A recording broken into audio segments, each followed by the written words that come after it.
చెప్పరా నారాయణ, నా కొడుకు ఏమైనా సంబంధం వచ్చిందా? ఒక చెయ్యి పనిచేయదు కదరా, ఫ్యూచర్ ఎలా ఉంటుందో అని భయపడి ఎవరు రావట్లేదురా. నా దగ్గర ఉన్న ఆస్తి మొత్తం రాసిస్తానని చెప్పరా. మంచి ఓడరా నా కొడుకు. నువ్వెంత ఆస్తి ఇచ్చినా ఎవరు రానంటున్నారా. ఏదైనా ఉంటే చెప్తానులే.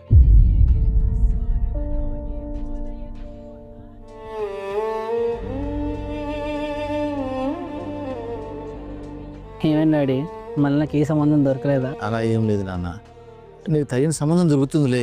నేను మీ మాట పట్టించుకోకుండా బైక్ ఫాస్ట్గా నడిపించి యాక్సిడెంట్ చేసుకున్నాను. దానివల్ల ఈ చెయ్యి పని చేయకుండా పోయింది. ఆ మిస్టేక్కి రావాల్సిన పనిష్మెంటే వచ్చింది.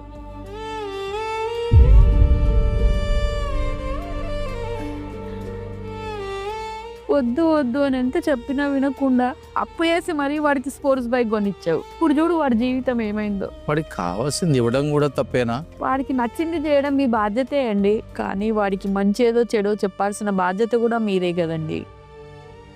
నా కొడుకు జీవితం ఏమైతుందో అని చాలా భయం వేస్తుందండి నాకు. చాలామంది పిల్లలు చేసే తప్పులకి వాళ్ళ తల్లిదండ్రులు బాధపడుతున్నారు.